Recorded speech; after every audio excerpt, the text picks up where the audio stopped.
Congressman, thank you so much for being with us this afternoon. Yevgeny Prigozhin now says that this was not an attempted coup, but as we know, often with Russia, all is not as it seems. I'm wondering if you buy his explanation. No, I don't buy it. And I'll tell you, as time goes on, we'll know more. The magnitude of what has happened in Russia over the last 36 hours, I don't think can be understated. It's going to have global implications.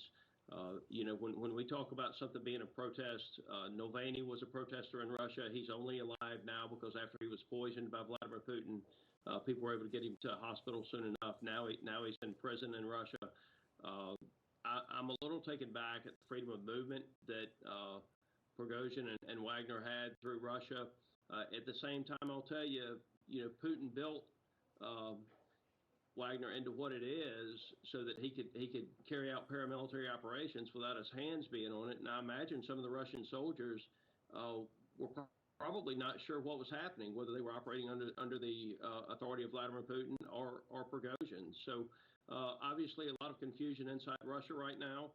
We'll know more about what actually happened, I think, as time pushes on. But there's a lot of confusion right now inside Russia.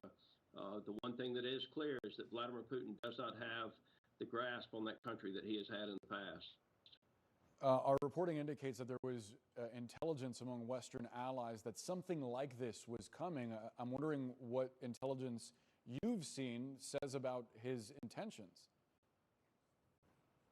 Yeah, I can't speak to that. I mean, everybody has seen the open source back and forth where tremendous criticism from one to the other. That's open source. I can tell you anything that's been shared with me in the intel community is certainly something that I can't speak to. Sure. And Congressman, the White House and Secretary of State Blinken, they have maintained that the United States had nothing to do with this instability. They want to continue to keep hands off. Is there a way that the West can benefit from this, though, specifically in the context of the war in Ukraine? Yeah, so number one, I will tell you that the White House and the Secretary of State are telling the absolute truth on this.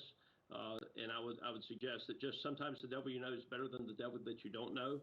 Prigozhin is the last person in the world that I think you would want in charge of the largest nuclear arsenal in the world. So certainly, while we don't like Vladimir Putin, replacing him with Prigozhin and somebody with the mindset of the mercenary that he is not in the best interest of anybody in the world. The way we benefit from this as the Western part of the world, obviously it shows that there's more than just a conflict or inability to coordinate between Wagner and Russian regulars in Ukraine. And so I think that creates some opportunities for us that hopefully we will take advantage of. And again, these assessments are going to be going on, Boris, and we're going to know a lot more, I think, over the next several days and weeks about what actually happened. But again, do not underestimate the magnitude of what has happened inside Russia with one of the strongest leaders in the world, and Vladimir Putin losing his grasp on one of the largest countries in the world that possesses the largest nuclear arsenal in the world. So, sir, you just alluded to the United States taking advantage of the situation. Specifically, what would you like to see happen? Well, I would like to make sure that we use any cracks that we see in their ability to function in Ukraine to push them further out of Ukraine. So when you look at the logistics of war, certainly you've got the war on the battlefront. You know, if we see weaknesses in their inability to get the supplies to their troops, we need to be taking advantage of that and pushing those troops back. The other thing I would tell you is that you can always lose the war at home, not just on the battlefield. And so as you look at what is happening inside Russia, if there is a coup or weakness that is going on there, I don't think we as the United States want to be a part of that coup, but we need to be paying very close attention to who the next leader of Russia is. And again, the movement and how far and how fast Prigozhin was able to move through there is an indicator of two things. One, that Russia is losing some of his grasp, that Putin is losing some of his grasp, but two, Putin obviously did not know what was coming. So somebody in Putin's intelligence field should have been advising him of the threats from Wagner and from Prigozhin and what they were expecting to happen. And Putin obviously was not getting that information.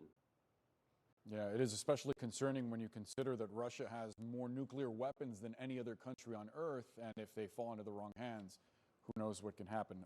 Congressman Austin Scott, thank you so much for the time. Thank you.